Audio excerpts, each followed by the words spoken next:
Albert and the fans in the stands ready for this first game of the weekend in the circle. The sophomore, the returning freshman of the year from a season ago, Keegan Rothrock out of Whiteland, Indiana. And when you think about the postseason run that they had last year to the Women's College World Series, they're going to ride the sophomore arm again. This is such an impressive arm in the circle. I think now in her sophomore season just continues to settle in.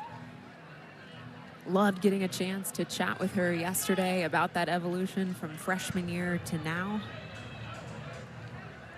As we take a look at the Georgia starting lineup, brought to you by Capital One, and we've got to highlight the speed at the top of the order with Dallas Goodnight. You know me, I'm not gonna ever miss a chance to flex on some speed. It never sleeps. Both of these lineups, and Dallas Goodnight and Kendra Falby for Florida, over 30 stolen bases on the year.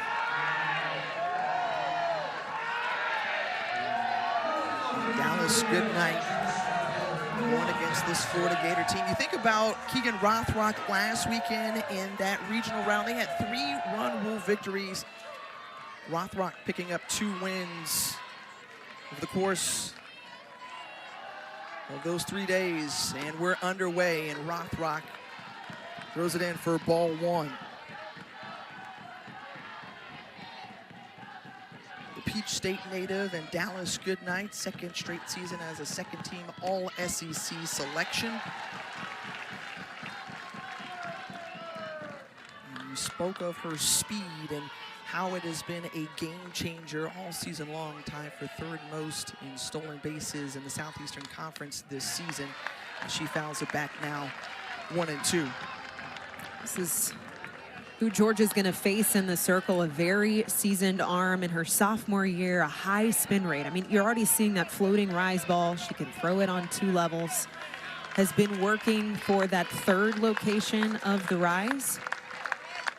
That was the goal in this past offseason for Keegan Rothrock, and she was honest with us. I think that she was on pace to nail that 3rd location with the rise. Had a injury that she suffered and was working through middle of this year, was out the majority of March, and maybe delayed a little bit of that location goal in that specific pitch. 3 straight foul balls now from Goodnight, and Rothrock is a player that Tim Walton described as someone who just gets better game after game. Again, pitched the majority of the innings in the 2024 Women's College World Series run. And we may see a good bit of her throughout this weekend. Tim Walton, 1,000+ career wins at his time in Florida, and seeking his 13th Women's College World Series appearance. Been there 3 of the last 4 seasons. And that one clips the elbow. They say no. She's got to come back to the plate. You've got to be able to get out of the way. Did she hang her elbow out there? To me, that first look, you can clearly see the upper body leaning over into the strike zone. Tony Baldwin, head coach for Georgia, came out of the dugout wanting to have a word there with home plate umpire Brian Crochet. I think that's the right call. And gets the strikeout. Rothrock retires the first batter she faces in Dallas Goodnight. You got to celebrate this turnaround, right? You get that call. Rothrock able to go at Dallas Goodnight. One more pitch, takes it upstairs. We've talked about the rise ball with Rothrock. That's what she's known for. And gets Dallas Goodnight with the swing through. Here's Lindy Ray Davis, graduate student, University of Georgia, grew up always wanting to don the black and red, has had that wonderful opportunity to do so. And came up with clutch moments in that Durham Regional last weekend as the Bulldogs were able to move through and knock off a national seed at number 14, Duke, to advance here to the Supers.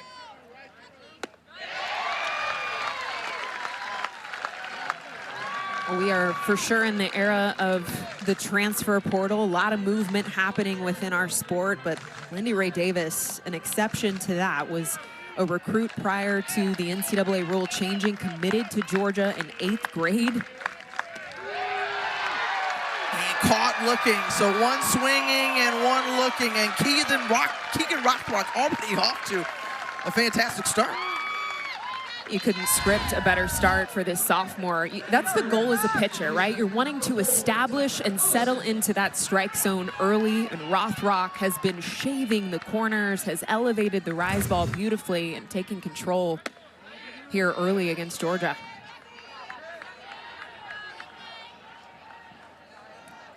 Tyler Ellison, the second baseman outside of Atlanta's where she grew up. 289 batting average on the season, commits there. Now 1 ball and 1 strike. This Georgia team making their 3rd straight super regional appearance for the last 5 years.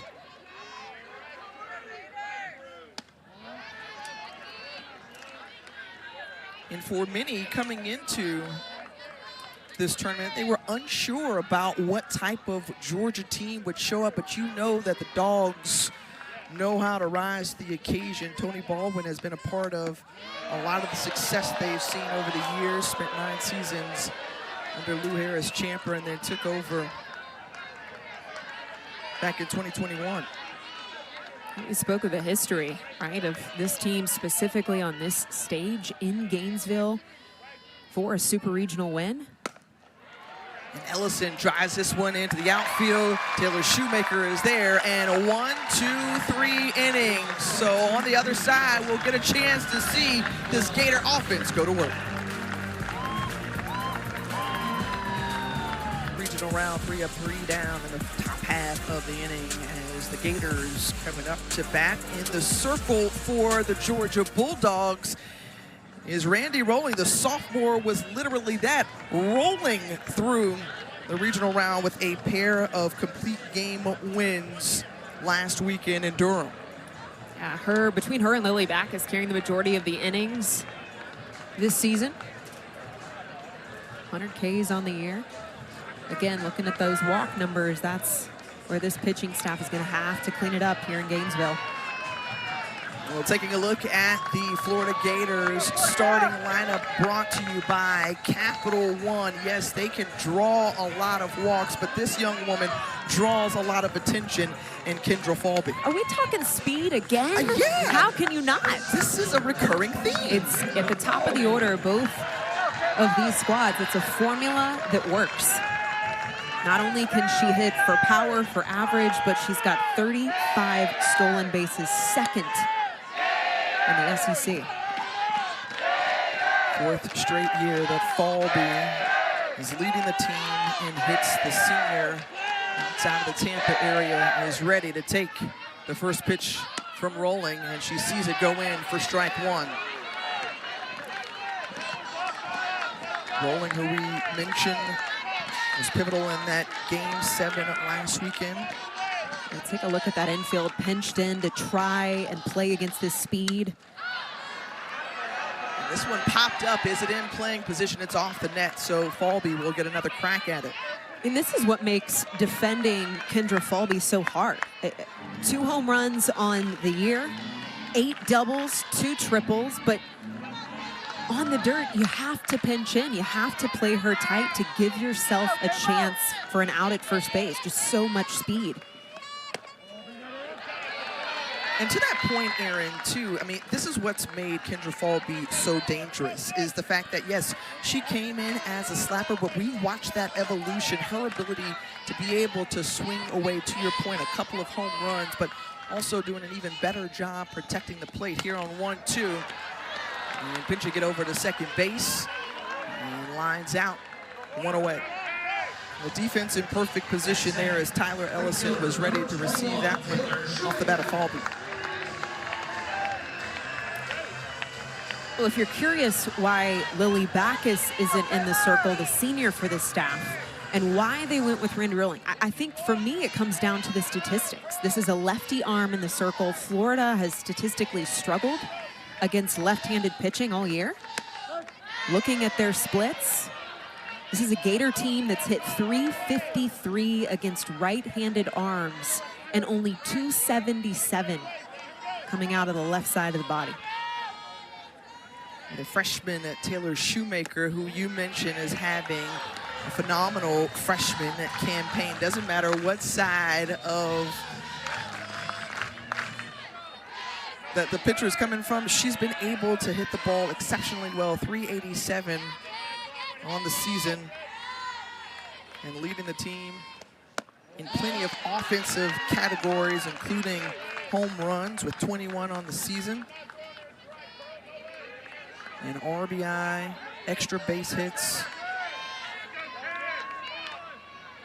in just her first year in Gainesville.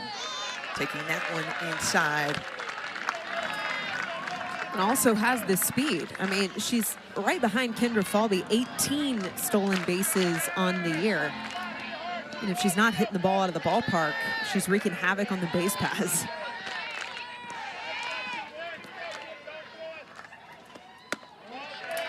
And that's ball 4. So the 288th walk awarded to a Florida Gator batter this season. And you mentioned just how important that category right there was going to be for Georgia pitching. Well, that's the 90th walk of the year for Rolling. Look, I get it. When you're facing specifically a team like Florida, 103 home runs on the year, if I'm going to miss, I don't want to miss over the part of the strike zone. I want to miss wide. And this one hitting Jocelyn Erickson. So 3 passes to your point, Aaron. And that's inevitable, right? This team, this Florida team, it's a matter of time before the ball leaves the yard. Limit the damage if you're Georgia. Let's not give up free bags. Let's not give up ducks on the pond for a bat like Jocelyn Erickson. Last year, the SEC Player of the Year, now in her junior season, has stepped into an even bolder role in the meat of this order. To me, one of the most feared bats in this lineup now, 2 on and no outs. And let's remind folks that there were 3 run rule victories for Florida last weekend, so things were really clicking. They shut out Mercer 8-0 twice, and one big over Florida Atlantic as well. And now you've got a senior, a veteran, and a 2-time first-team All-SEC hitter in Reagan Walsh now at the plate.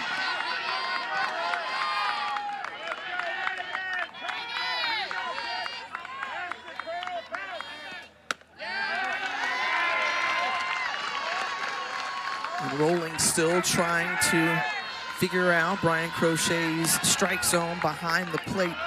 Coming in the last 10 games, Reagan Walsh is hitting .467 with 10 RBI.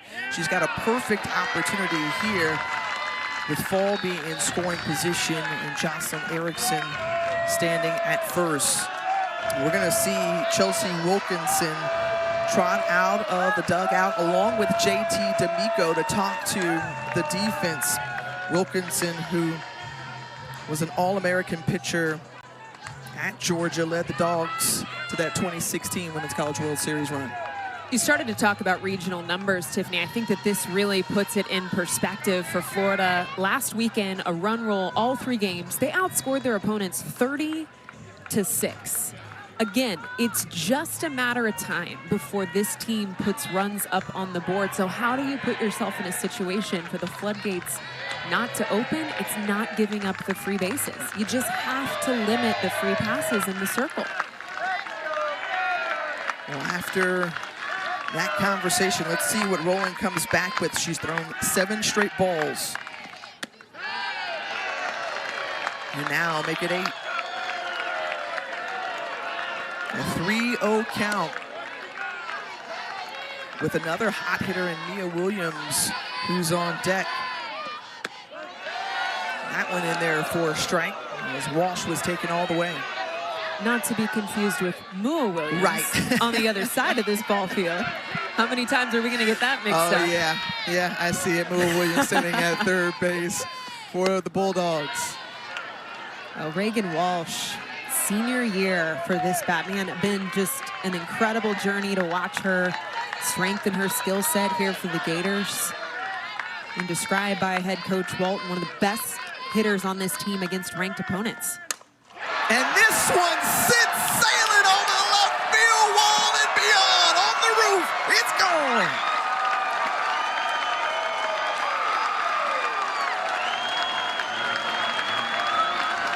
Great power, just keeps getting better. 14th home run of the season for Walsh. It's 3-0 Gators. Again, described by Coach Walton, this is the bat that rises to the occasion when the game's on the line, when the pressure is heightened, and when they are playing their toughest opponents. It's a super regional landscape here in your home turf. And to get the scoring started, 3-run shot. And that's a way to start things off for the Gators, who average about 7.7 runs per game, one of the top producing offenses in the country.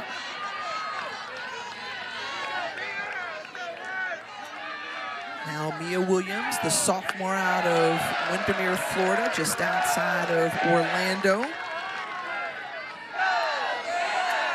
And a bat that Tim Walton says continues to come along. You saw those 19 home runs highlighted, second on the team, as 6 different players for the Gators have 10 home runs or more. That's most of any team in the country.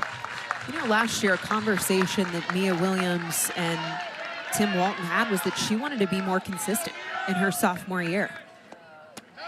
Some of the mechanical changes that she made in the offseason, staying and keeping the barrel a little bit more inside the ball to stay through contact longer.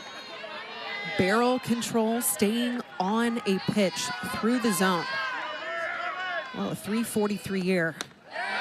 Getting the third now free bag for the Gators in the first inning. I'd say that she is rising to the occasion of that challenge. Indeed, a second team All-SEC selection. And just the conversation in the dugout, the passing on of information. And we had a chance to talk with several of the Gators players yesterday. This was an all-business kind of team, right?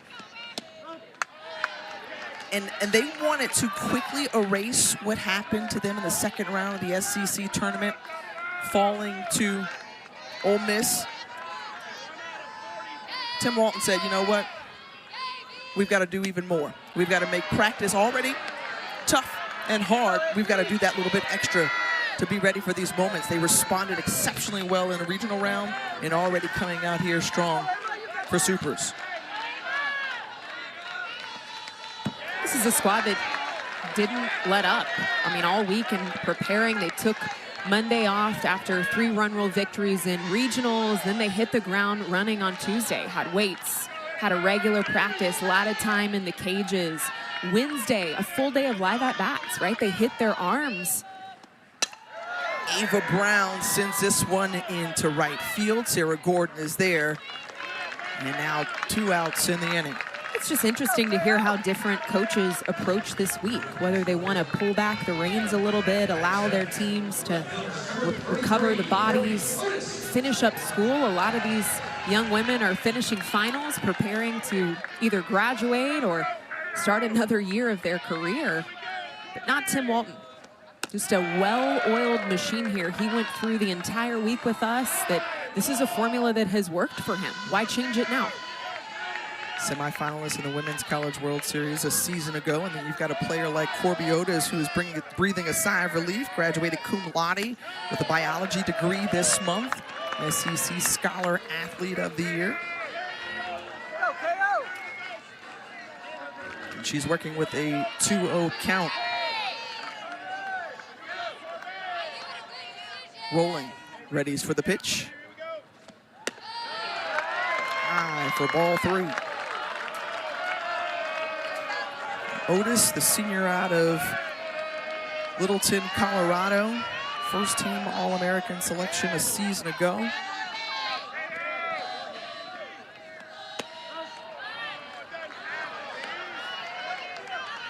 And already there was some activity in the Georgia bullpen with Rachel Gibson getting ready. We've seen 4 3-ball counts so far from Randy Rolling.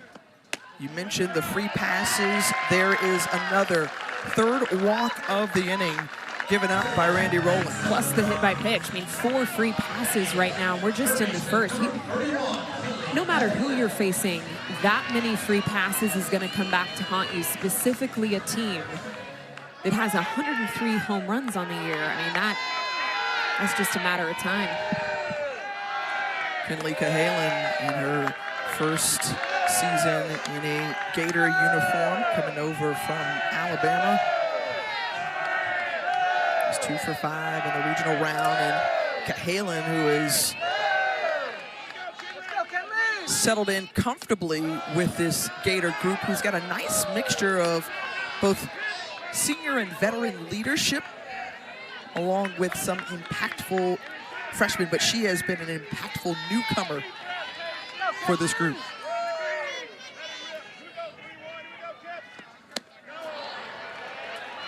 You get a sense of the joy for Kinley Cahalan, stepping in first year, coming over from Alabama, now a junior here at Florida. And it took one conversation between her and Tim Walton to know that this was going to be a fit. Wanted to be pushed, wanted to be challenged, and wanted to be at a school that was going to go after a national championship that year, or this year, and this was it. She found it.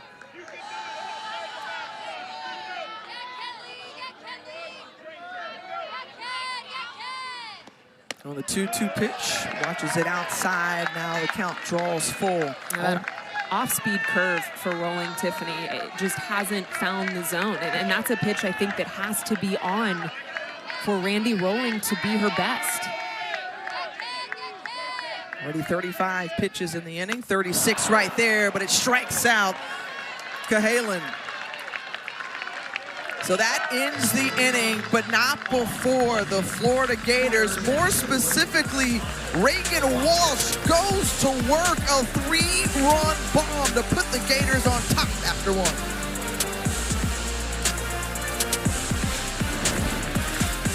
Hitter Kaylee Puiloa ended the Gators' bid at a 3-peat, and that was a 2-out, 2-run homer to walk it off in the bottom of the 7th. And so when we talked about the interconnectivity of these two programs, well, certainly Georgia has had the upper hand here in Gainesville in Supers. It was funny when we had a chance to talk with Dallas Goodnight, Goodwin, Lily Backus coming into this weekend. We asked them about preparation, if they gave any credence at all to the history between these two teams. And of course, we got that textbook answer of, we just focus on us. Little did we know, there was a lot of film watching of that walk-off per Tony Baldwin. At times, important to him to remind this group that, hey, we've done it before, we're gonna do it again.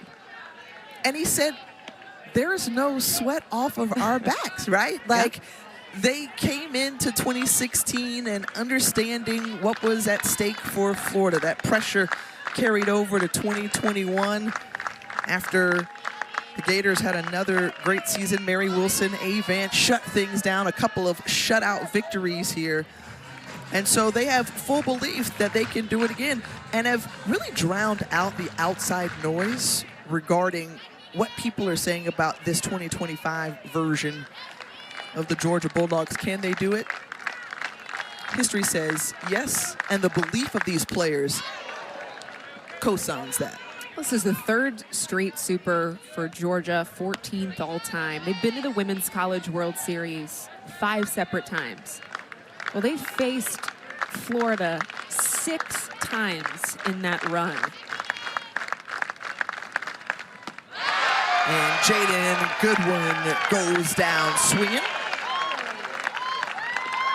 The Women's College World Series returns to Oklahoma City. Speaking of that, Aaron Miller, the action begins Thursday, May 29th at noon Eastern, live on ESPN. For more information on the 2025 Women's College World Series, go to ncaa.com, the official online home for all 90 NCAA championships. When you think about Clemson, Texas Tech, night of first, their first super regional win in program history, on the brink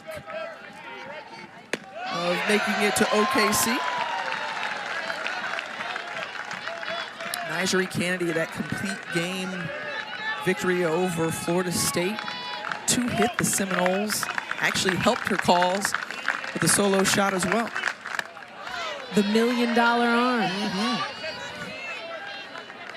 And you had Clemson after about an hour and a half weather delay in Austin. That lightning, man, it'll get you. Every time. It was like 2 pitches in. I felt bad for our Pam Ward and Brittany Dalton Hill. It just gotten underway. That was over an hour and a half delay, I believe, before they got to resume. I admittedly, I crashed out on my pillow before that game was over. We can't do that today because it's like this is the first of like 8 games. It's like we got a full day of softball, folks. Full day. 1-2 count to the junior Sarah Gordon. And the right fielder stays alive for the Bulldogs as she got a piece of that one. How about Rothrock settling in now? 4 batters faced, 3 strikeouts. The rise ball has been money. I mean, this is an arm that's faced a lot of adversity this year. Tim Walton saying she really looked the best he's ever seen in January and early February when the season started. Again, incurred that injury that took her out for at least 3 weeks. And we speak of more softball. This is what you will see coming up next. You've got 9 seed UCLA taking on South Carolina. Again, game 2 between Texas Tech and Florida State down in Tallahassee, or rather up in Tallahassee from where we're located, about 2 hours plus in the capital city of Florida. Emily Digby now down 0-2, and you're seeing Rothrock to that point, Aaron, just work quickly and work ahead in counts. Again, the rise ball just being the bread and butter of this arm. He's looked so in control of that location. Tim Walton mentioning that in February, he saw her nail that 3 location, the 3 different spots in that rise ball. She wanted to add that 3rd location over off season to climb the ladder better with that high spin rate rise ball. And that one, Nix Digby, a piece of her Evo shield even pops off after that one. So after retiring the first 5 batters, you see Digby with a free pass after being hit by the pitch. A reminder, we saw a hit by pitch against Dallas Goodnight last inning, but was called back to home plate for leaning into the strike zone. Well, not the case here against Emily Digby. Digby had a heck of a regional weekend, batted .636 last weekend. 7 hits and 11 at-bats, Tiff. As good as it gets. She was unbelievable at the plate. Now she's on with 2 outs, and Marissa Miller, the catcher, up at the plate. The junior out of Sewanee, Georgia. Better than 300 batting average on the season. Has really upped her production after just 2 hits and 22 at-bats last season. She has been a mainstay starter in the lineup and behind the dish. Underscoring that point with Rothrock. 34 pitches, 26 of them for strikes. Ahead 0-2. And foul back by Miller. Looking at all the games on the docket today, that OU-Bama one is a little nostalgic for me. I played in one of those super regionals in Tuscaloosa. This one's in Norman this year. And another strikeout, and Keegan Rothrock is dealing, baby. Well, the rise ball's been money, but this last strikeout against Marissa Miller comes right at the knees, baby, making the ball move.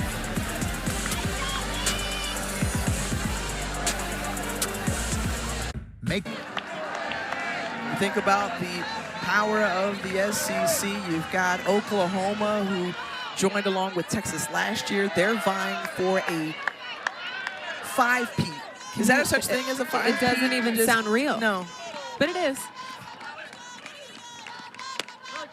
We were talking about that Alabama series. Audrey Vandergriff, one of those top 3 NFCA National Freshman of the Year finalists. A ton of speed there as well, leading the way with 50 stolen bases.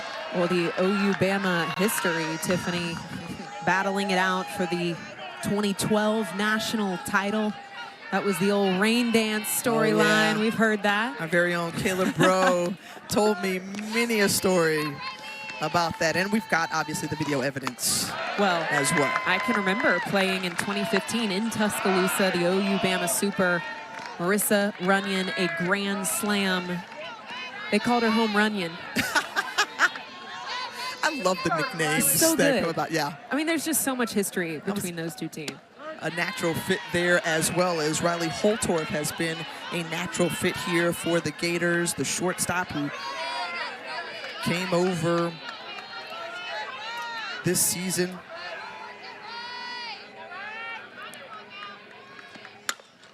And the former Washington Husky fouls that one off. 2-2. This is the Washington transfer. Had a heck of a junior year for the Huskies. 11 home runs, 51 hits, now settling in nicely in her senior season for Florida. Been so good, I think, too, in the 9-hole. Just the power, the pop at the bottom of this order. Been a good, almost a secondary leadoff when you see it here in the second inning. And Tim Walton has said, hey, look, we've got a way to figure out how we can provide the most productivity out of our lineup, and it worked last weekend exceptionally well. And they were right near that average with the way the computer generates kind of that lineup at close to 8 runs a game, and basically just made a little swap of 2 and 3. And it's worked out well in the favor. Full count here.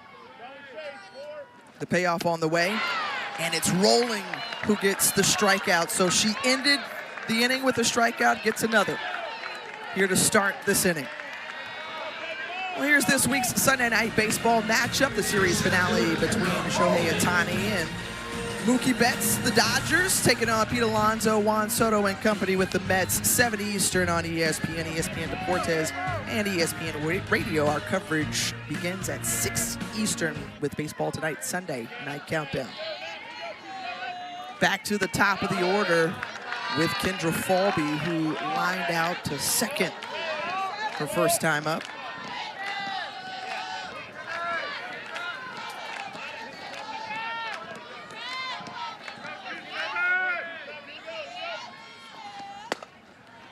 Falby flares this one into foul territory down the right field line. This has always been an athlete that's led a lot by example, but specifically in this senior season has stepped up in some ways that have really pulled her out of her shell. I mean, really taken the reins from players like Amanda Lorenz, Skylar Wallace, just a vocal leader, I think, this season more than in years past.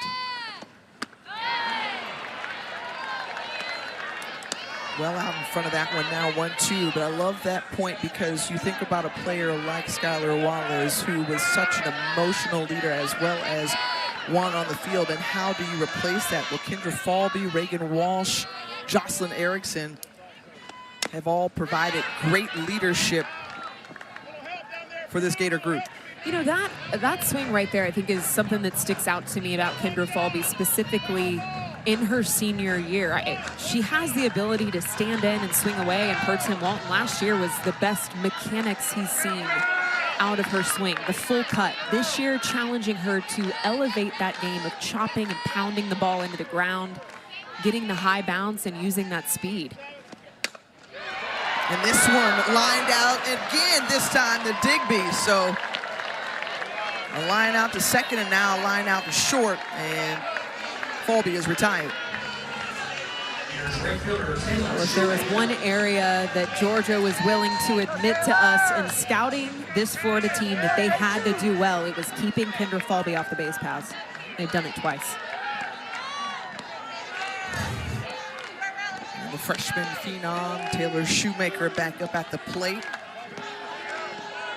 Got a board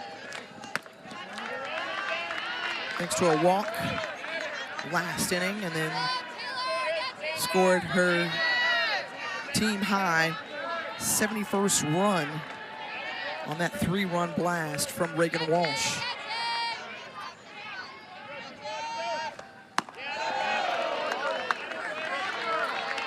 This was a young bat that Tim Walton saw play 7th, 8th grade, was actually watching an older team play and happened to come across this talent at the plate. Every time he saw her at the ballpark, it was a home run to all areas of the field, left, center, right. Said he just could not stop hearing and seeing the name of Taylor Shoemaker.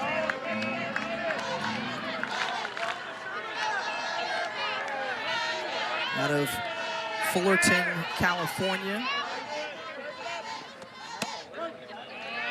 And that state literally is a gold mine of softball talent, as Tim Walton, originally from Cerritos, California.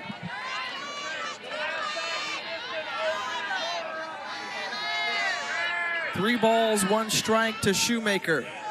The pitch from Rolling. Inside for ball 4. 2-out walk awarded to Shoemaker, and that brings up Jocelyn Erickson. We talked about this at the beginning of the broadcast, and the number of walks and free passes allowed by Georgia. This is a group who has always battled. I mean, they didn't have an opportunity to take an SEC series this season, and yet they've found ways to remain in ball games and be very competitive. They got great pitching efforts last weekend from Rolling and the other lefty, Backus, in the circle to help them punch their ticket to this super regional round. But that's something that you know that they're charting, and Tony Baldwin comes out and talks just for a second. What does he remind the group of? Well, too, I think, again, slowing the game down right now. This is a Florida team that understands how to work momentum, feed momentum, generate momentum. I think this specific situation could get out of hand even with 2 outs on the board against a bat like Jocelyn Erickson. Honestly, any bat in this lineup, they can take a single free pass and run with it. And I think that moment is just to have a breath. Let's slow the game down. Let's kill any momentum it's generating. Last year's National Player of the Year, the junior out of Phoenix, Arizona, sees that in. Now, no balls and 2 strikes. That's that off-speed curve, again, that Rolling has struggled to spot. Gets the call there with an 0-1 count. You have to change speeds against Florida to be competitive. And the lefty v lefty matchup in favor of Rolling in the circle. So a runner left on board. It's still 3-0 Gators. Texas during the regular season, and it was the Longhorns who came out with a series win there.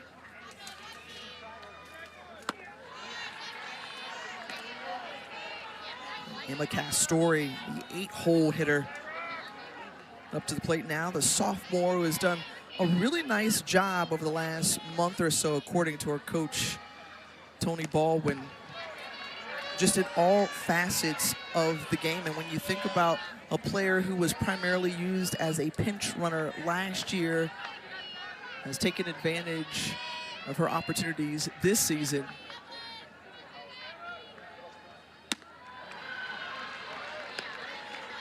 Her 18th start of the season. Again, someone who's just kind of filled the role nicely and adjusted well. She's working with 3 balls and no strikes in the count. And that one called for a strike. And still searching for her first hit in postseason. Was 0 for 7 last weekend at regionals.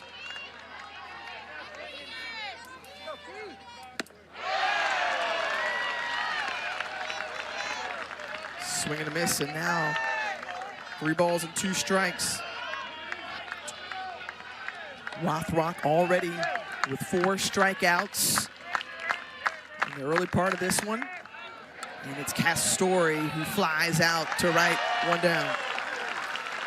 We'll have game 2 of the Western Conference Finals for you tonight on ESPN and ESPN Plus. The Stars host Connor McDavid and the Oilers at 8 Eastern, with Dallas leading the series 1-0 after their 3rd period comeback win Wednesday night. Folks, the puck drops with the point at 7:30, and then action to follow.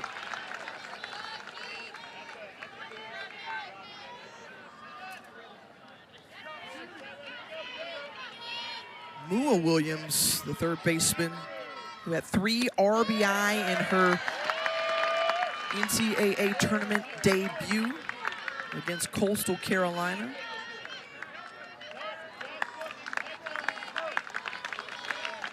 And then closed out the weekend in Durham with a home run Sunday against the Blue Devils. A lot of power in that bat. And the coaches love her upside. She's got to protect here. 0-2. That's low for ball 1. The only freshman in the starting 9 for Georgia.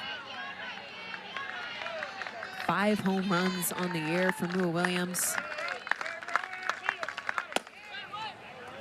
And the grounder over to Mia Williams.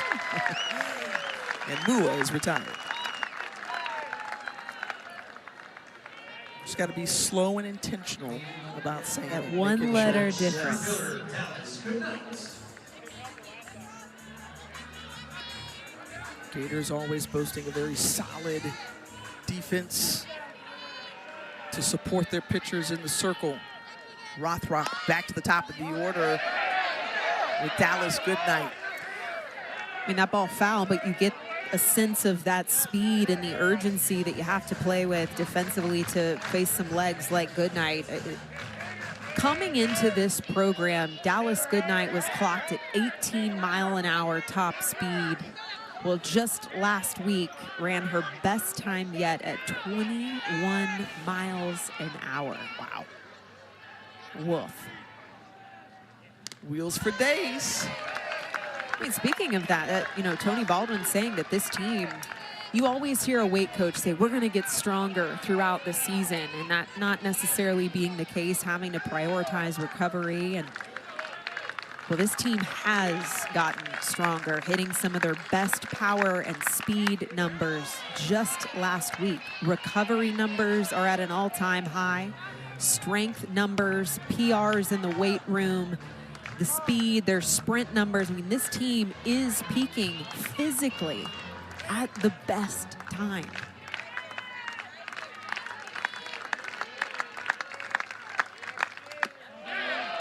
What I think, too, is incredible. I mean, you go back to the start of the year, this group had one of their best starts in program history, 14-0, and obviously the ringer that is the SEC schedule. They get through that, make it to the regional round, upset number 14, Duke, to advance on. And the belief that we heard from Tony Baldwin, the conversations that we had with Dallas Goodnights and her teammates, and how this group has grown together and learned from those moments throughout the season in times where maybe others may have faltered. Instead, they got stronger. Okay, so this team has learned, and they've learned quickly. They never waved the white flag. Holtoff making the play at shortstop, and a 1-2-3 inning. Gators back up to bat. Walton itching to get back. They've been there 3 of the last 4 seasons, and it's been a bit of a second home for Walton and these Gators over his 20-year tenure. And just last season, 2024 year for the Gators. Their 12th appearance at the Women's College World Series, their 6th SEC Tournament Championship. They rolled up a 54-win season last year. Just pedestrian numbers right there. Oh, I mean, another day's work. Right.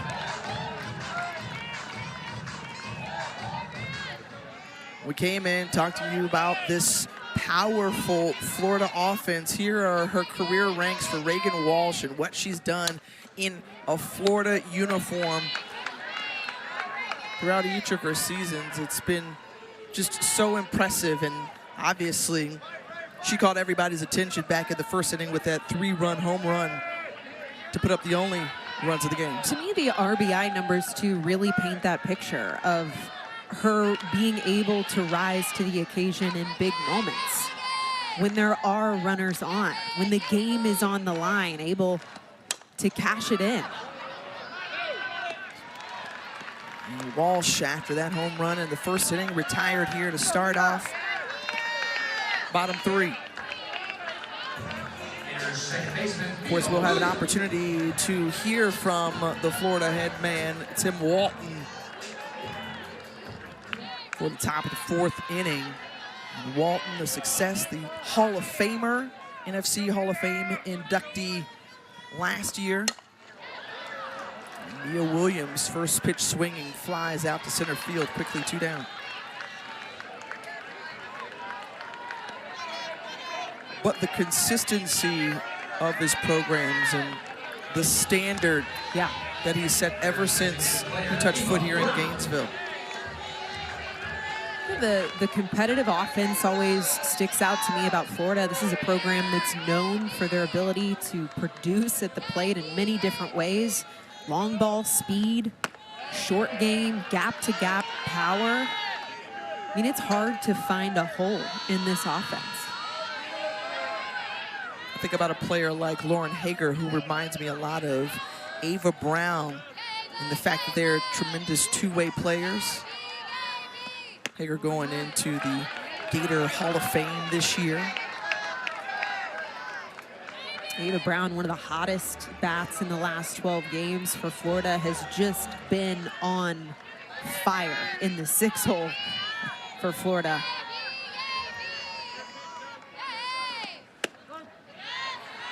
Great way to illustrate that, Aaron. 6 home runs in the last 10 games. That'll do. Yeah.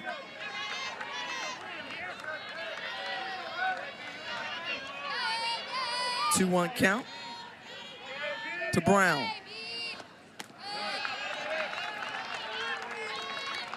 Now 3-1. Well,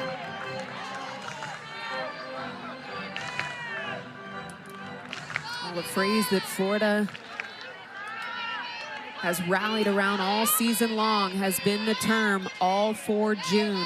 Do it all for June. The month of June, that is, for those of you maybe scratching your head.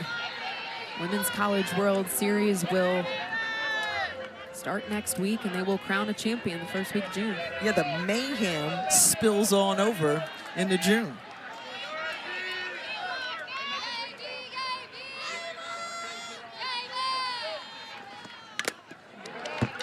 Nips a piece of that one, stays alive, does Brown.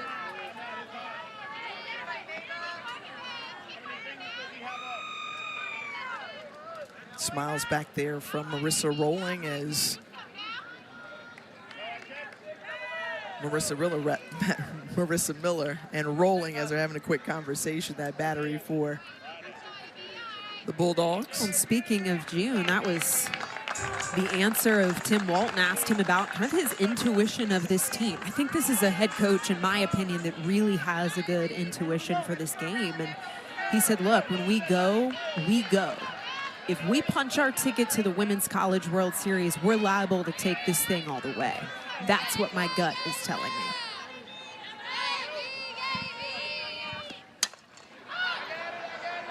Giving chase, both Miller and Williams. And Brown stays alive. Good at bat here from Ava Brown. Miller behind the plate giving chase. A reminder, we got a high sky. Not a single cloud in the sky. It is sunny. We will reach above 95 degrees today. I mean, that is a tough play to make, especially with a mask on. This one driven opposite field, but in foul territory. 8 pitches already, and this at bat with Ava Brown. And the sky that you speak of, so beautiful. We had a 11 a.m. start just past the noon hour. Aaron Miller, Tiffany Green here with you. The first game of the weekend from Gainesville between the 3-seed Florida Gators and the Georgia Bulldogs.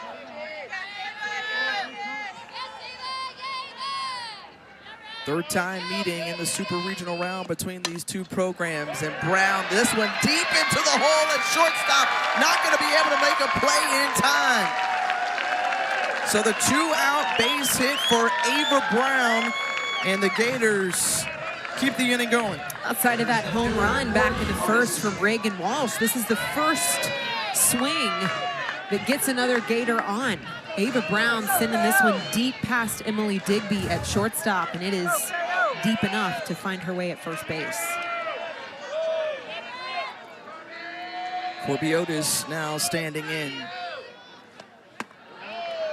That's an excellent point, because we saw Rolling give up a few walks, but prior to that base hit from Ava Brown, she had retired 10 batters since giving up that 3-run shot to Walsh.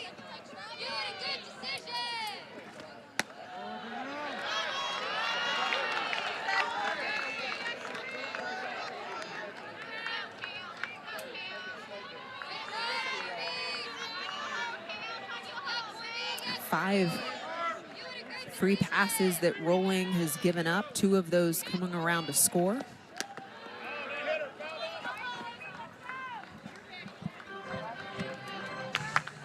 Sarah Gordon and Corby Otis were teammates at Louisville. Both were first-team All-ACC selections, and both have blossomed in their respective programs.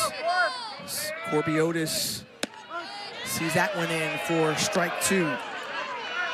A lot of transfer talent specifically on this roster for Florida. We had some awesome discussions with Tim Walton about his approach in the transfer portal, the discussion that he has with athletes that make their way to Florida. The chopper right in front of the plate. Hard play to make. Rolling falls, and Corby Otis is safe.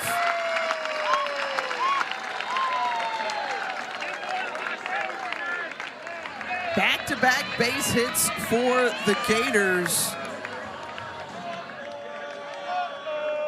And now this Florida group threatening again, and Tony Baldwin back out of the dugout after this play. This is a swinging bunt, effectively. I mean, Corby Otis swinging so hard, puts top spin on this ball, and is just tough luck for Rolling, having to field her position as a lefty, would have to ground that ball and turn 180 to make a play at first base. And with the speed and the aggressiveness of Corby Otis, 6 stolen bases, 6 for 6 at that on the year. A lot of speed with this Florida team.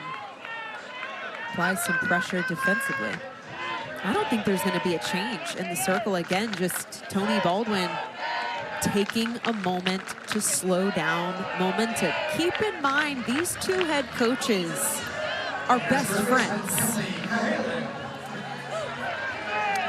A lot of years of experience between these 2 head ball coaches. Back from 2019, we're at the women's national team together. They know the buttons to push for each other. So Baldwin making the decision to stay with Rolling here. And obviously these 2 coaches, as you mentioned, know each other very well. The tendencies of each, good buds. They haven't talked this weekend, though. Well, and prior to this weekend, they pretty much talk weekly. They both geek out on practices. They have very similar philosophies in the game. And that's, again, another reason why these 2 programs, among the history of this matchup, is so interesting to me. I mean, these are 2 head coaches that literally were roomies on the road overseas, have spent a lot of time together, have developed a friendship even outside of the sport. We got a lot of good stories that we will likely get into, if not today, definitely tomorrow, from Tony Baldwin. A ton of fun to hear both of them talking. They were even on the field together coaching, and they didn't even know it. Yeah, back in '98, during their early baseball coaching years. Yeah. The 1-2 to Cahalan. And the strikeout there for Rolling, having great confidence in the sophomore lefty, and Randy Rolling gets out of the jam, gave up 2 hits, but 2 left on base, and this strikeout to close out the Gators here in the 3rd.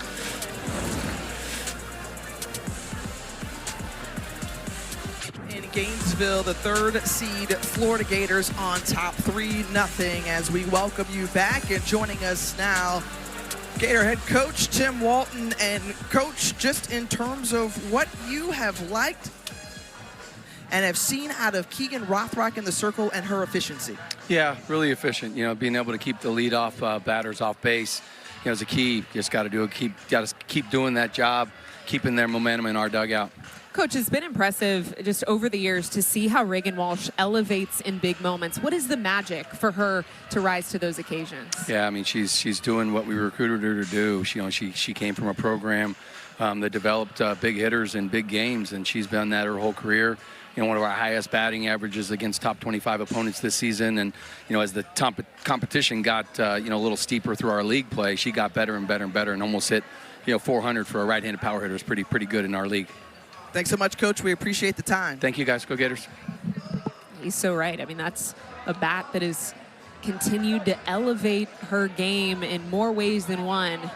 Figuratively and literally digs her heels into the batter's box when the game is on the line.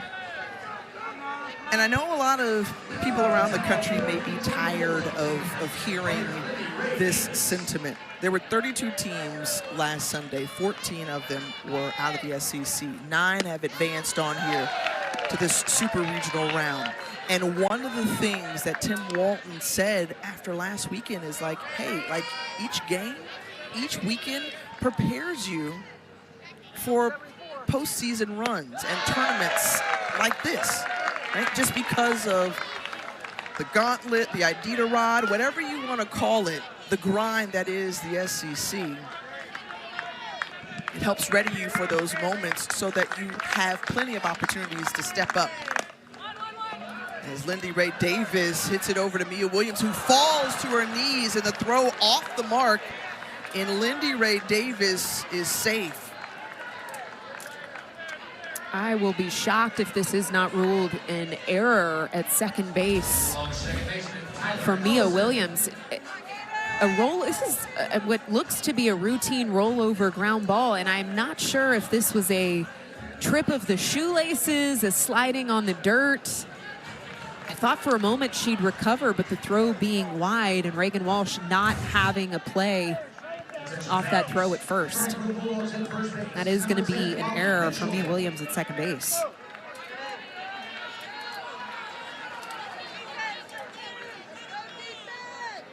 So the first batter aboard in the inning for the Bulldogs. Pinch runner Molly Mitchell, a freshman at first base. First pitch swinging, and that's Tyler Ellison. Ellison lifted this one in the right and is retired.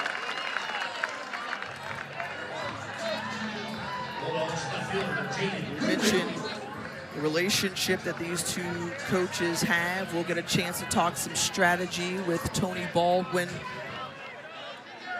after the break. Let's see if his group can put something on the board and maybe string something together here, as Keegan Rothrock has held this team hitless thus far. Just the second base runner we've seen after that hit by pitch by Digby back in the second. And then the error at second to put Davis aboard.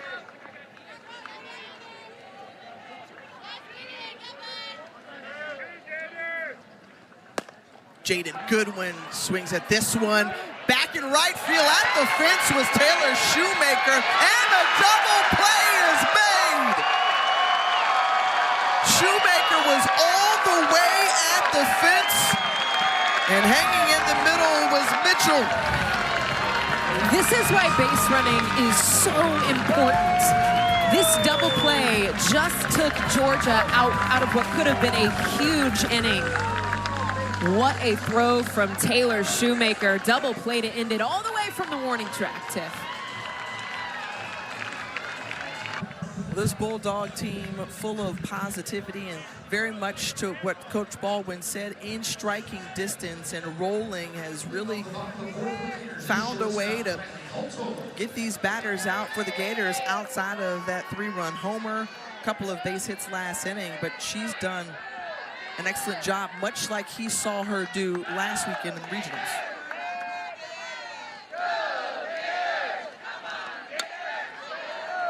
And this one off the bat of Riley Hotorf in left field, foul territory. That's Jaden Goodwin for out number 1. Well, and I agree with his breakdown. I think the first inning, probably a little bit of a smudge for rolling and trying to establish that strike zone early, but since taking that one punch, it was a big one. It was a 3-run punch, but since then, she's really settled in. I think that she's thrown together some really good pitch sequences, has collected 4 strikeouts against a very tough offense.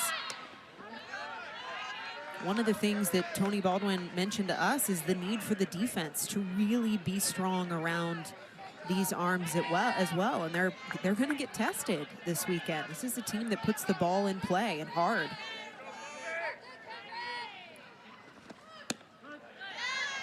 And two, echoing the sentiments of their coach. I mean, and just talking with Dallas Goodnight and Jaden Goodwin yesterday, they were like, hey, look, no game is over until it's over, right? And so the way that they have battled all throughout games this year, as a nice job by the defense with Tyler Ellison that flipped over to Castori for 2 away. This group is always in it. Yeah. I mean, they are never out of a game. Well, a big one, I think, is keeping Kendra Falby off the base paths now 3 separate times. She's a spark starter, in my opinion. You find her on base, and you just know something is going to happen offensively for this team, and the fact that they've quieted her bat, it's a big deal.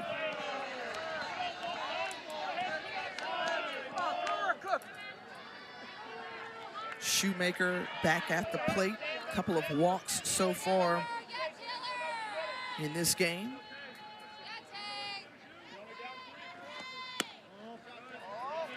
Going inside for ball 2.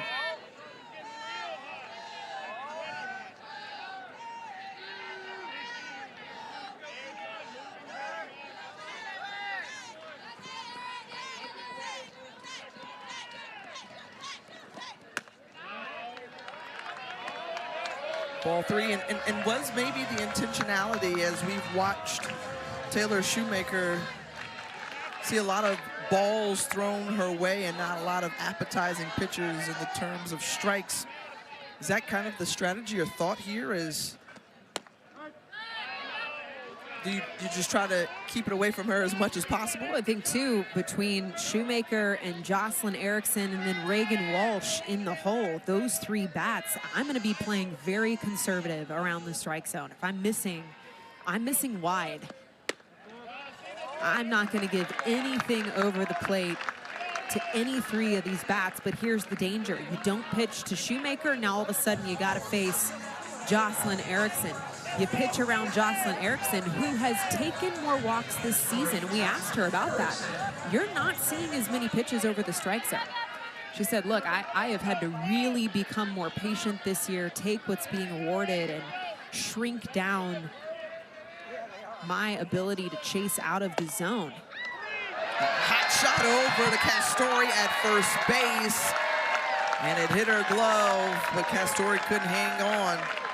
And now 2 aboard and 2 out here for the Gators, bottom 4. We mentioned it, the rally cry from Tony Baldwin for his pitching staff, and really from this entire team, was that defense had to catch and throw balls behind their arms.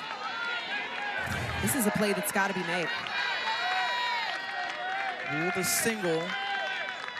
And now Reagan Walsh in a similar position than she had back in the first inning this time. Pops it up in shallow left center, and that's going to be it for the Gators. 2 left on, still 3-0 Florida. Matt Chick here in the studio. Tori Vidalis, Ole Miss, Arkansas.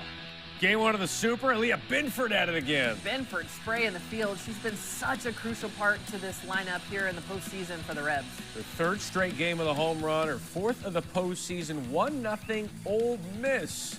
That's on ESPNU. Tiffany. From one SEC matchup to another here. Albert just chilling out, catching some rays in the sun, kicking his feet up as his Gators have a 3-0 lead over Georgia. I hope Albert has a fan and some water because it is just now reaching 90 degrees in Gainesville. It's heating up here, too, in the booth. Yeah. My question is, where is Alberta? Yeah. His better half. Come on. Right? These are the questions we need answers The hard to. hitters. The hard hitters, for sure.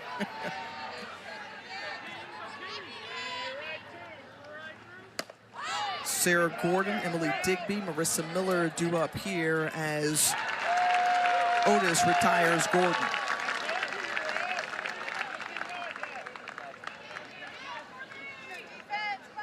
I heard the studio talking about Leah Binford's home run to put Ole Miss up over Arkansas. We got a chance to call that Ole Miss Georgia series one of the last 2 weekends of the regular season. This Georgia group who has fought throughout. When Tony Baldwin talked about the way this group has tried to throw punches back, they've been in series. They've come down to the final at-bats. I mean, they've been right there, final outs, right? Knocking on the door. But this team finds a way to come through, too. I think the part that really sticks out statistically, and Tony Baldwin chatted with us about it, is there was 6 different times through SEC play where it came down to that game 3 in a series, came down to the last inning, and they were 0 for 6. The challenge that he had for this team is to stay locked in for the full duration of the matchup. Full game, full weekend, full at bat. We cannot cruise control. We have to stay locked in. And if history proves correct, this is a squad that figures out a way to lock in on this stage. Rothrock and Erickson have a quick chat. Meanwhile, we want you, the viewer, to stay locked in all day here on ESPN2. We've got plenty of postseason softball continuing to come your way. Supers gets started at 1 Eastern in Columbia, South Carolina. UCLA Bruins traveling to South Kakalaki. Texas Tech a chance to close out Florida State, and then Alabama, Oklahoma at 5 Eastern, and then there's so much more. It's quite the appetizing lineup of softball, wouldn't you say? You think Nyge Kennedy gets the start again for the 2nd day in a row? Ooh, that's a great question, and I'm going to say yes. I'm going to say yes, too. I'm going to say yes. I know Amanda and Kevin were debating that last night. Amanda also a believer that Nyge probably gets the ball in game 2 as well. I'd be giving it to my $1 million line. How about Keegan Rothrock fooling Digby there, commits on the swing, and the strikeout. This is the 5th strikeout for Keegan Rothrock. I mean, what we have seen her do through now 4 full innings, it's been the rise ball, it's been the curve ball, we've seen flashes of the changeup. It just completely in control this game. First pitch swinging off the glove of Rothrock, and Holtorf with a nice play from her shortstop position. 3 up, 3 down. Gators coming up to bat in the bottom half of the 5th when you return. action. It was Reagan Walsh's 3-run homer back in the first, the only runs of the game. Meanwhile, Keegan Rothrock has been outstanding thus far, holding the Georgia Bats hitless, her longest hitless streak in NCAA tournament history. We mentioned the home run, Tiffany. Reagan Walsh, she's standing in now. And that ball was a no-doubter. This is a bat that has continued to develop. Mia Williams now in the circle. Reagan Walsh was that home run, the 3-run shot back in the first.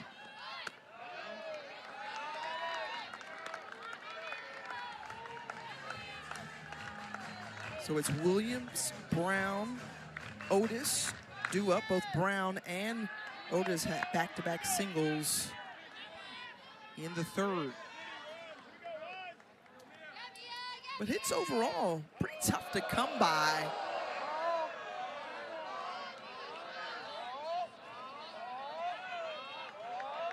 I don't know if they're going to try to, she just lost her in her throwing motion. I think I was hearing like a balk or something, and I was like, no, not quite. Not quite. No, it's not baseball. And the walk to Mia Williams to lead it off here. I want to go back to this interesting discussion, too, that we were having before the break regarding Texas Tech and the arm they have in the circle with Nigeri Kennedy. Is she going to go again? Is she not against Florida State? They've got a chance to close out the Seminoles. She had an outstanding performance last night. But we've also been wrong about who's going to get the start. Because last weekend in Knoxville, you have Carlin Pickens, one of the best pitchers in the country. Karen Weekly opts to go with Sage Marjeko to try to close out Ohio State. Phenomenal. It was absolutely phenomenal as Ava Brown, oh baby, straightaway center, 2-run homer. 7 home runs in the last now 11 games for Ava Brown. Clear the way.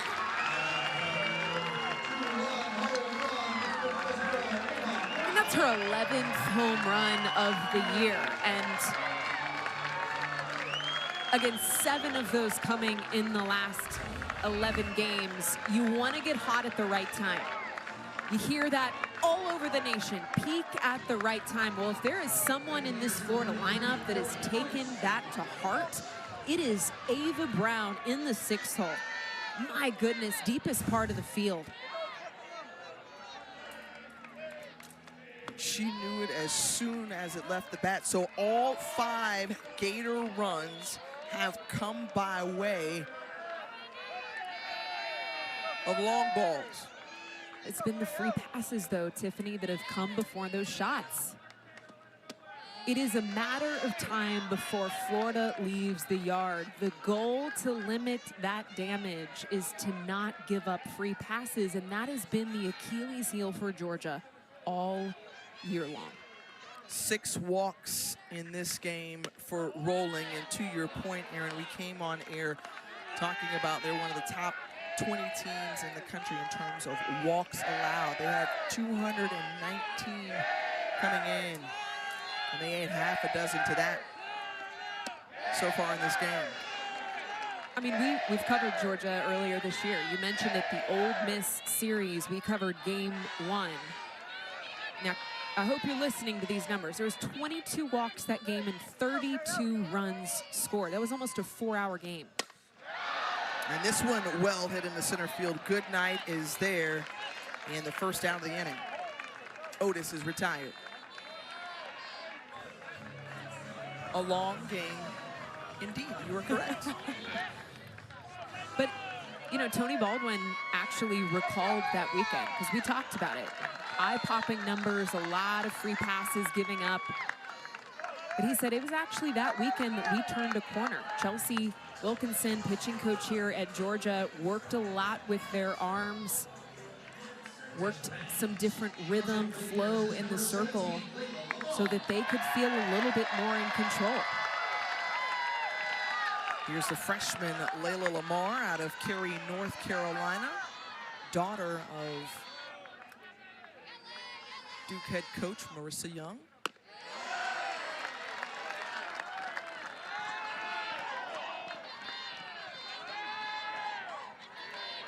Lamar coming in, a pinch hitting situation.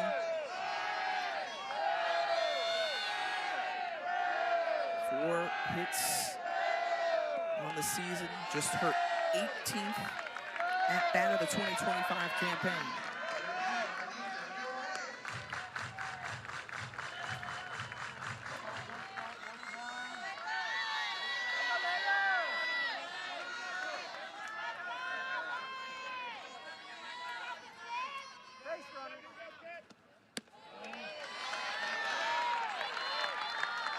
And Lamar, who's just grown up around the game of softball. Dad was heavily involved in it as well, James Lamar. And certainly been challenged with a lot personally with the illness of her father.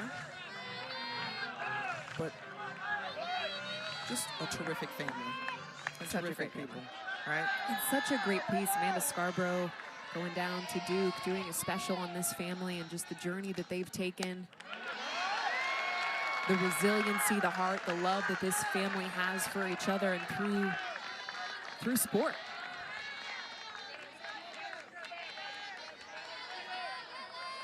Full count now to the pinch hitter, Layla Lamar.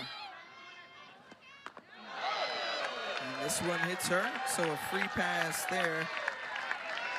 Second hit by a pitch today for Rolling, and you can't give up any additional opportunities to this Florida offense because they can already hurt you in so many different ways.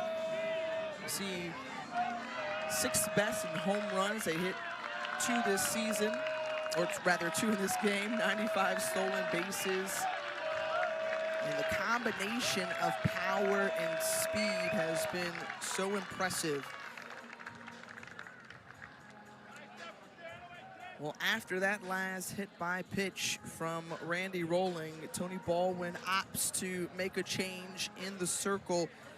And they're going to go with Rachel Gibson. We'll tell you more about her when we return here to Gainesville.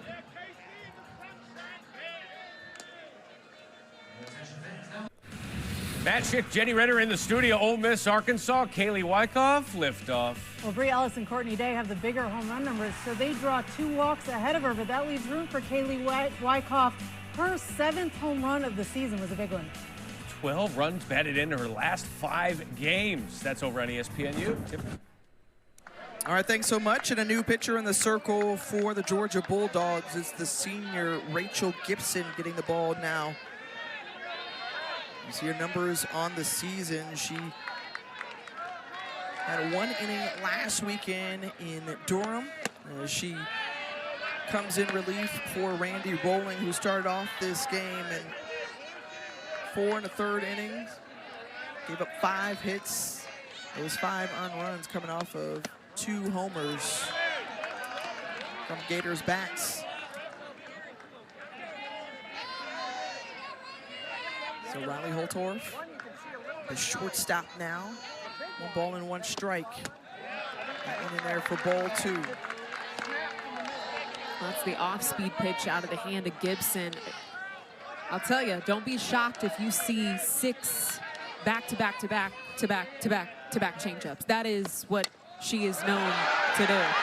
Little dead man's land there, but Rachel Gibson able to make the play in time at first to retire Holtorf. We mentioned the need when Rolling was in the circle to use more of that off-speed curveball. She struggled to spot it. Well, now an arm in the circle that is known for changing speeds, is fearless with the changeup, and I think we'll have to force Florida to make an adjustment on it, to have a game plan for that change of speeds.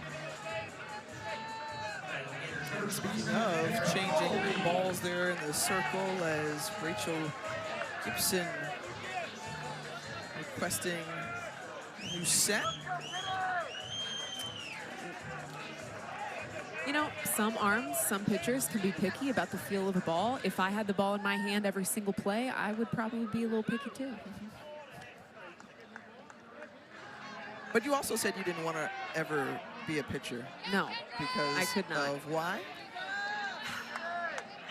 You know, I think it just is a tough position to play. You're involved in every single play of the entire game as long as you're on the rubber. I give so much respect and have so much reverence for pitchers that are able to do it at this level. It takes a lot of mental fortitude. You got to be a steel trap between the ears to play that position.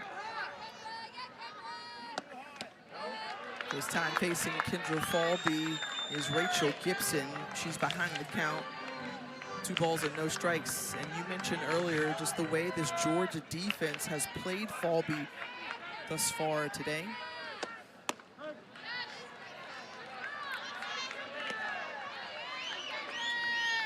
Well, we've seen the pinch of the infield. You can see they're playing inside the base paths. And Falby decides to swing away out this one off the wall in right center. And Falby, her first base hit of the Super Regional weekend, and drives in her 34th run of the season. I mean, she was hitless all day. 2 line outs, a ground out to second base. Falby just salivating at an opportunity to barrel up a ball. This is a senior that has blossomed in her last year in this Gator jersey. I mean, that felt like a ticking time bomb for Kendra Falby. And now you've got Taylor Shoemaker, one of the top 3 freshmen in the country. NFCA Freshman of the Year finalist.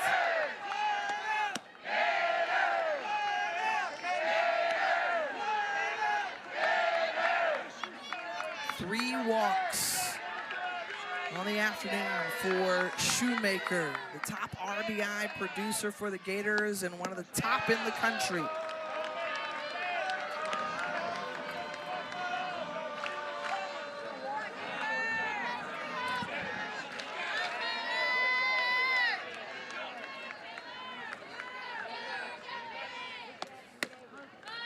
Taking all the way, that's in there for a strike. Leads this team in home runs, 21 on the year. Leads this team in RBIs.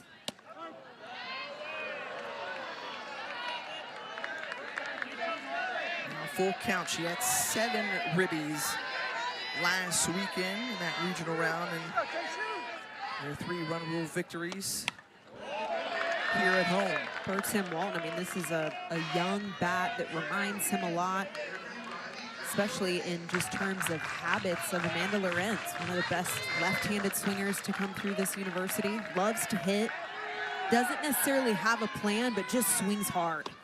Hunts pitches, and right there, hunts her 4th walk of the day. And the Gator dugout getting revved up once more. Talk about Amanda Lorenz, one of the best to do it in a Gator uniform. She won that Freshman of the Year back in 2016. Shoemaker, could she follow in her footsteps?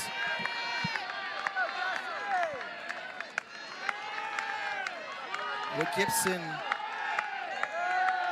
in a little trouble. 2 on, 2 out for Jocelyn Erickson, who singled her last time up.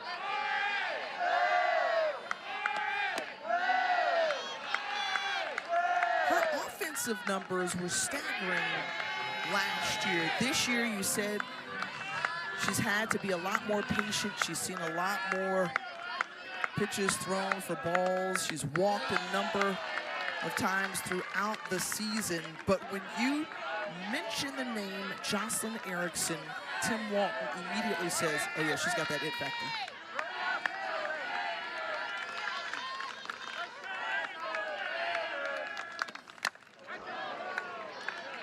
Well, we asked about the consistency.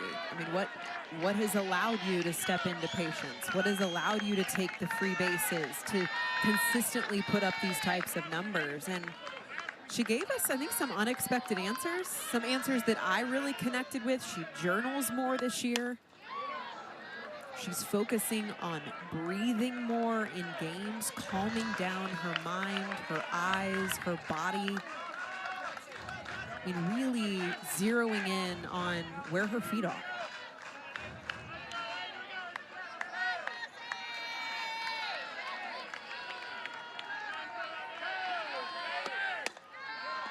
This one into the outfield. And that ends the threat from the Gators, but they're able to tack on some more insurance here. They're up 6 wearing that mascot, but let me tell you who's cool as a cucumber in the circle is Keegan Rothrock, right? I mean, the way that she has pitched 5 innings, not giving up a hit, and she's continuing to look dominant here in this opening game of Super Regionals. And you don't want to put the announcer jinx on, but when you think about how many Ks that she's registered on the day with 5 and how long she's held off this Georgia lineup, as this one off the wall and left, the first hit right there off the bat of Emma Castori, and Castori breaks up the no-no. I was really trying hard in the effort to not have the announcer jinx right there, but credit Emma Castori. I did. Hey, it's us doing our job, right? Yes. We got to call what we're seeing. Rothrock doing an incredible job now through 5 innings. I mean, the second inning was the only time she had faced more than 3 batters. It had been 3 up, 3 down all game, and it has been. Castori breaking that trend. First hit of the game for Georgia. Well, Williams towers this one foul down the left field line. And Georgia has some work to do.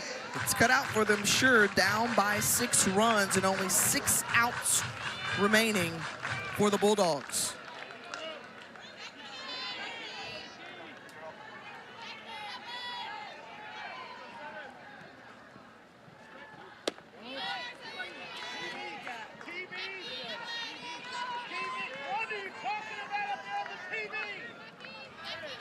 They're calling us out. Williams fouls that one off. Williams out of great state of Hawaii, 50th state.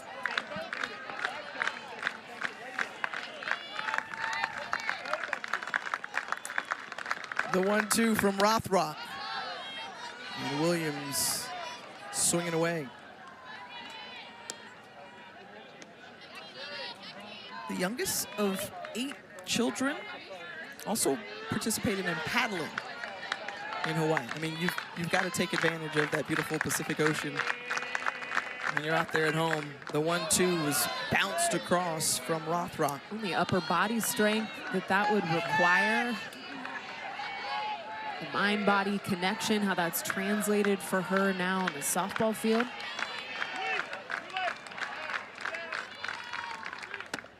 Inside, caught, looking frozen.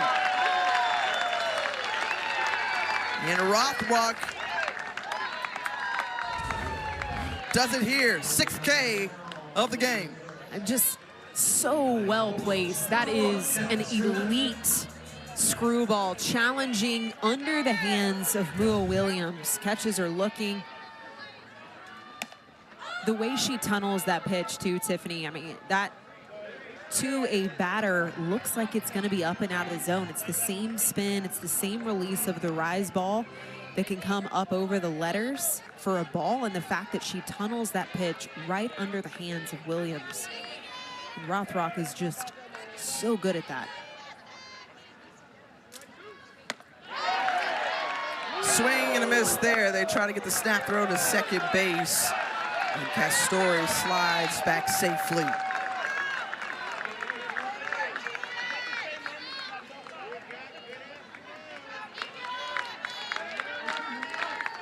The 0-2 from Rothrock. And one of the things that, she revealed to us yesterday was the fact that during that time, she was out with injury, missed nearly a month. She said, I couldn't pick up a softball. Yeah. And so what that time taught me was how to become mentally tougher, how to be stronger in situations, trying to close out Goodnight as she's able to get it off a couple of gloves from the Gators defenders and is aboard safely now with a single. Runners at the corners and no outs here for Georgia. 2 hits now given up here in the 6th inning. You know, Georgia has needed something in the way of momentum, some spark to brew offensively for this Bulldog team. We've mentioned the speed of Goodnight now working her way on. I'd be shocked not to see her wheels in motion with 35 stolen bases on the year.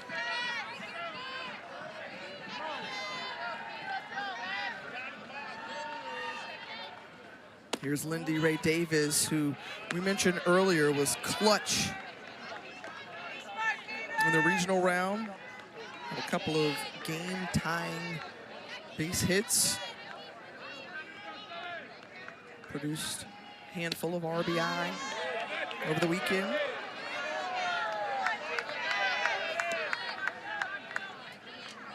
And when you're looking at how this group has found a way to pass the bat, Dallas Goodnight told us, look, you don't have to be perfect. Don't worry about your individual performance. What we can do collectively together as a team is what matters most. And now this is an opportunity for the Bulldogs to potentially deliver here their first runs of the game.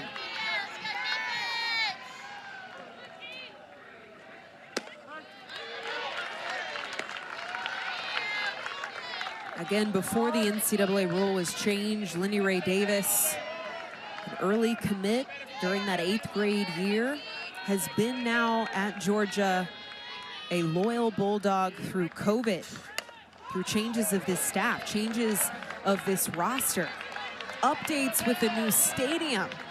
I mean, there really has been nothing that Lindy Ray Davis and Tony Baldwin haven't weathered together. So much loyalty for this young woman. And the Calhoun, Georgia native is seeing a number of Gators give chase, and Cahalan tried to get that one, falls to the ground and avoids Corby Otis in the process. That could have been dangerous. I mean, you have to tip your cap at the effort here. You'd love for Corby Otis to potentially have this play, her momentum and her diving effort moving through that ball as opposed to back into it, but just a tough play to make.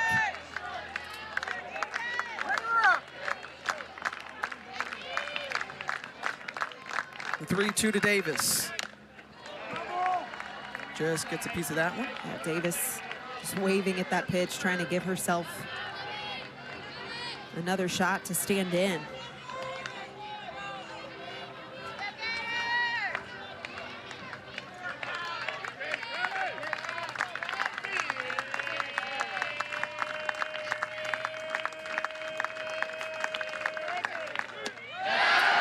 Does she go around? No, they say she's safe, and then the throw to first base scores Castori.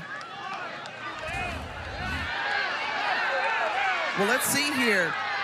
I mean, it's his, from that look, Tiffany, without a doubt, a swing through, but now we have a change in tune. Brian Crochet, originally on that pitch, had pointed down to third base Joe Harverhill, which gave the safe call on the attempt. After Lindy Ray Davis runs to first base, then you see the home plate umpire, Brian Crochet, change his call. I mean, that is a clear break of the plane with the barrel.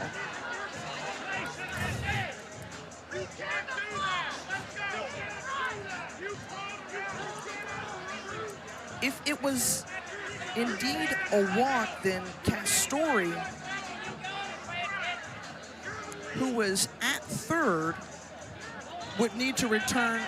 No, the throw down. The throw down to first. Still an errant throw. It was a live ball. The walk, again, would be awarded, and it is. Lindy Ray Davis standing at first base. Again, I think the part that's confusing to me is we saw Brian Crochet behind the home plate, what I had appeared after the throw to first was attempting to change the call, pointing down to first and wanting to call Lindy Ray Davis out. Right. Well, that's no longer the case. Joe Haverhill at third initially made the signal of safe. And upon that, the throw down to first was errant, and that's how Castori scored.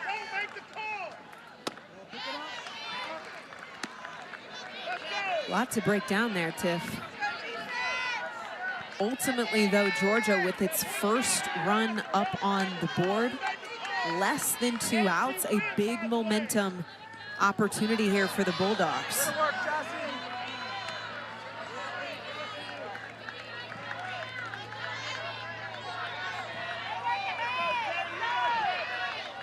One out for Tyler Ellison,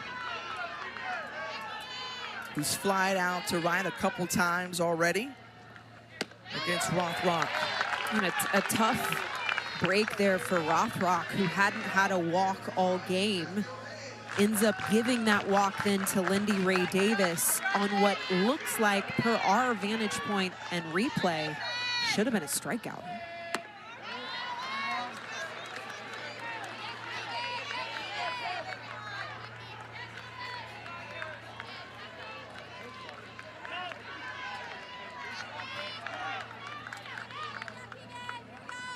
So the first run given up for Rothrock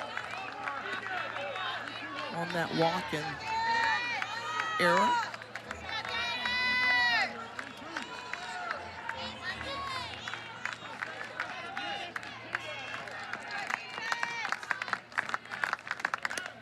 Ellison fouls it away again.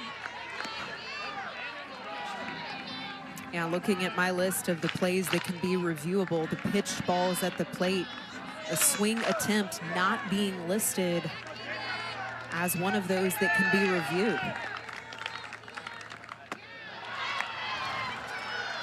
And now back-to-back walks here from Rothrock to load the bases. And Jaden Goodwin, who they call Shorty, is coming up to bat. And could bring the Bulldogs even closer. And you're talking about those reviewable plays. Each coach has 2 apiece. And among them, you will not see that swing. So great clarification there. But more importantly, this is a moment for the Georgia Bulldogs, who have been held scoreless through 5 innings, breaking through on the scoreboard, off an error, back-to-back walks, bases loaded. Jaden Goodwin, who had that fly out to right, which resulted in a double play. She is a batter that you want at the plate if you're Georgia. Commits there and goes down swinging. Huge strikeout there for Keegan Rothrock. You know, growing up, Goodwin, having played competitive ball, faced Rothrock in the PGF Championship. These two have faced each other.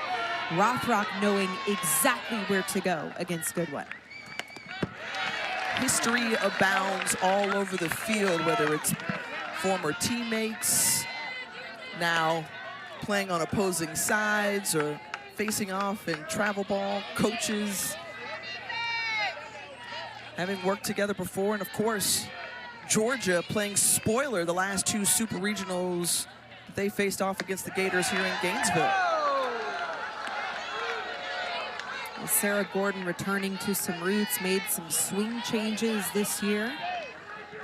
Wanted to go back to some of her natural movement patterns after stepping in to play college softball. Gordon lifts this one high into left, and that ends the threat for the Georgia Bulldogs. They leave the bases loaded, push a run across, but Florida still holding on to that 5-run lead. Back here in Gainesville. Destin Howard now in the circle, the right-hander out of Macon, Georgia, who has had limited innings this season. They're trying to change things up and also kind of preview what may be needed this weekend here against the Gators. A lot more speed out of this arm, mid-70s. Have yet to see Lily Backus in the circle. Senior leader for this staff, majority of the innings on the year. And anticipate she will get the start tomorrow in game 2. Reagan Walsh, who got the scoring party started for the Gators back in the first. Long ball, drove in 3. And then the Gators added 3 more last inning.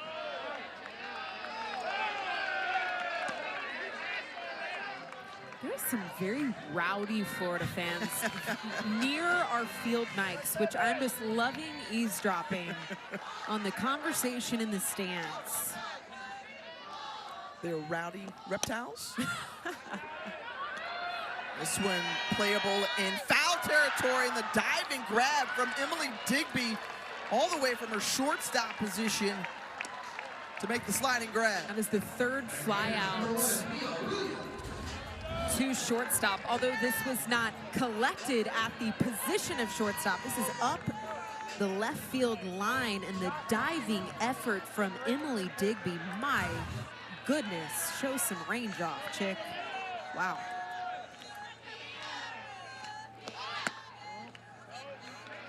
Here's Mia Williams now at the plate. And Digby, a player you talked about on defense that's going to have to step up among the rest of the Bulldogs. Tony Baldwin says she's like tonic water. She goes with everything, baby. Forgot about that. Yeah. The nickname Yeah. for Emily Digby. You're just right, partner. Tonic water was it. I'm telling you, the nickname game has to be There's an art strong form. and on point. Yes, it is. You got one for me. Yeah, groove theory. Groove theory. Yeah, that's right. Intersection of That's it. music and movement. That's all. I love it. Good one, another one with a nickname, Shorty.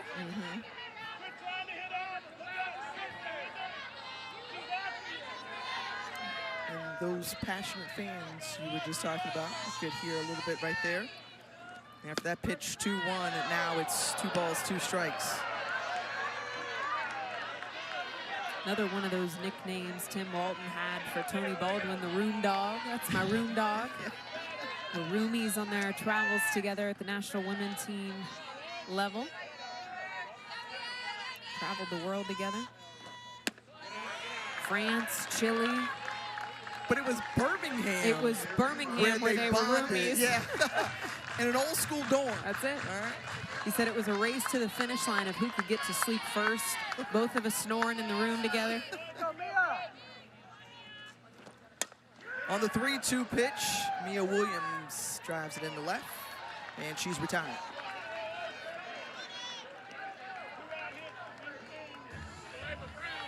There's Shorty. You say Shorty or Shouty? Because in Shouty. Georgia, you gotta say S-H-A-W-T-Y.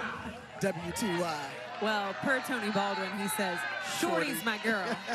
Shorty's my girl. Ava Brown, who hit one deep to center her last time up.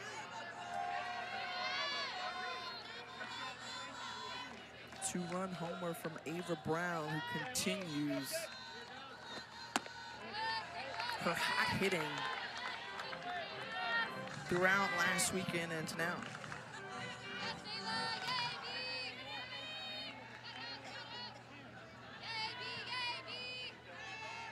Sophomore out of Montgomery, Texas, sends this one flying, and Dallas Goodnight is there. That ends the inning, and so now the Georgia Bulldogs down to their final 3 outs.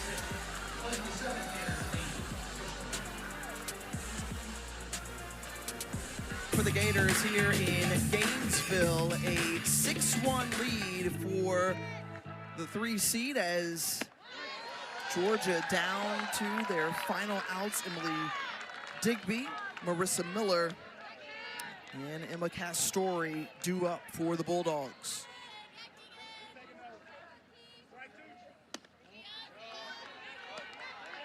And Keegan Rothrock, who has been sensational in this game, had not given up a hit until that last inning.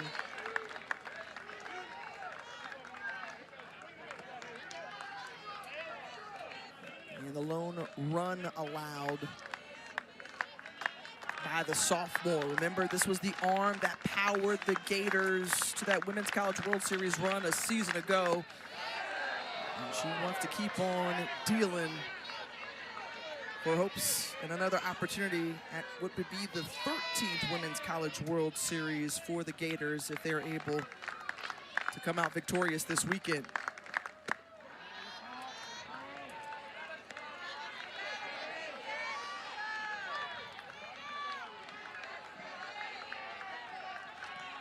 Third straight super here for Georgia. Emily Digby draws the walk to lead it off here.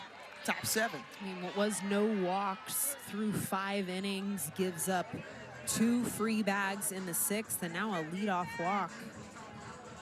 We're going to see a pinch hitter come in for the Bulldogs as Tony Baldwin calling on Hannah Davila to come in that pinch hitting role, and we're going to see a pinch runner as well over at first base for the Dogs as well.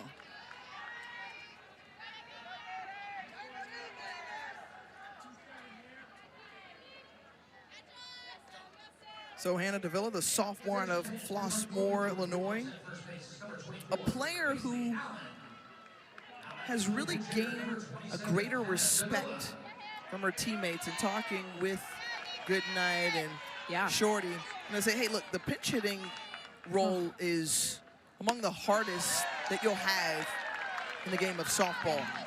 And Davila has done it well throughout the season.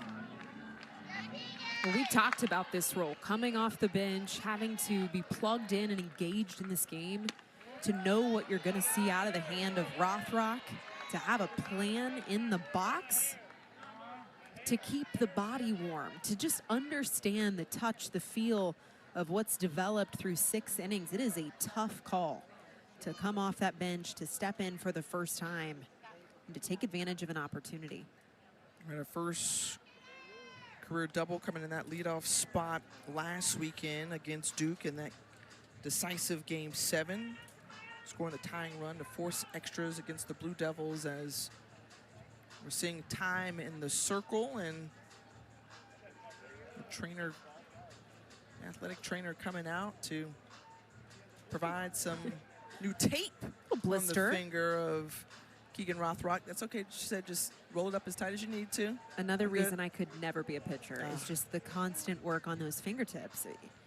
It is hot, ladies and gentlemen. We are over 90 degrees in Gainesville. You got sweat, you got blisters, the cracked ends of the fingers. I mean, what you have to do as a pitcher to move the ball. So much mental toughness of all pitchers, but specifically Rothrock through injury. Now trying to slam the door shut with a 5-run lead. Davila kind of check swing there, and interference there. An obstruction called as Paisley Allen, the pinch runner, collides with the second baseman, Mia Williams, and Tony Baldwin immediately coming out to have this discussion with Steve Gold.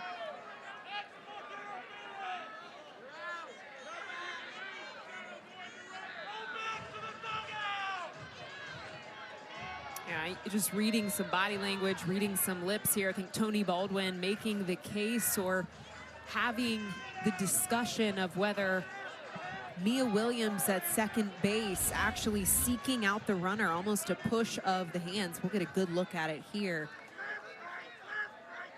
Georgia is challenging the interference call, going to second base. You know, I mean, that look does appear that Mia Williams has some extended arms to make contact. But a caveat there, that was not an out-of-bounds approach to that ground ball. I mean, Mia Williams taking a direct line of approach to field that ball. Again, rule on the field is that runner cannot make contact with the fielder, or that runner is interfering with the play. Looks like this is going to be under review. The question is, because the fielder or runner could be called for obstruction, who initiates the contact? Right. I mean, it is apparent in that look that Mia Williams does have some extended arms to make contact with that runner, but her line to the ball, it's a straight line.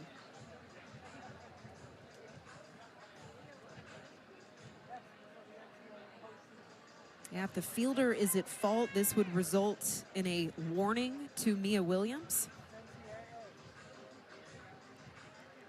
The runner would return to the base.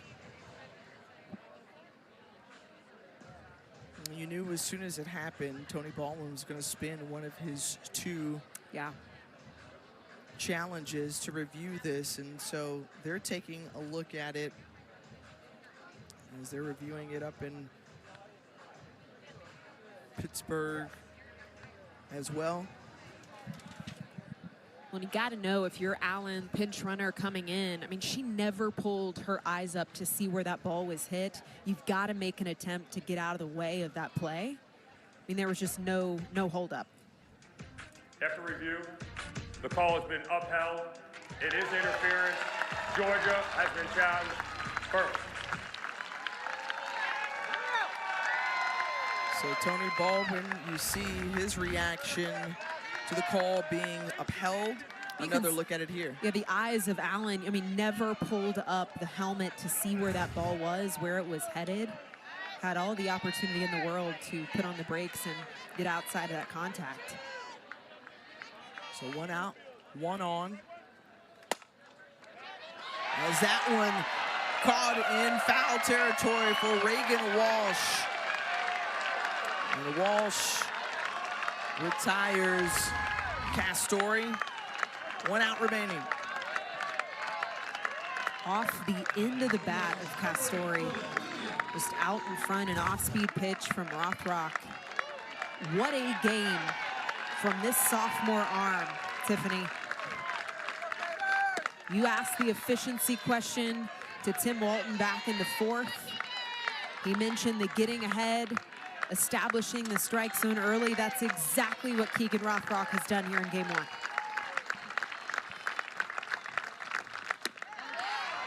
Fans on their feet. I mean, you can just feel the momentum right now here for Florida. It was a combination of Walsh, who helped set the tone offensively for the Gators, and Rothrock and the job that she's done in the circle now. 1 ball and 2 strikes. Georgia down to their final strike and out of this game. And it's been Rothrock and using all of that postseason experience that she gained from a season ago and helping to deliver for her team in the circle. That ends the ball game, a 6-1 decision, and the Gators take game 1 of this super regional round. As we take a look at our Capital One rewarding performance, no surprise here, the sophomore Keegan Rothrock. So much control, so much composure from this young pitcher in her sophomore season, through battling injuries, has settled in, buckled in for postseason, and has taken full control right here in game 1. Well, the 3-seed Florida Gators 1 game away for punching their ticket to the Women's College World Series. Clemson can do that later tonight, and of course, a couple of great matchups remaining on the deuce as well. But here in Gainesville. It was a great overall performance from the Florida Gators. They win it 6-1 for Aaron Miller. The rest of our great ESPN crew, I'm Tiffany Green saying thanks so much as we send it to UCLA, South Carolina with Courtney Loud.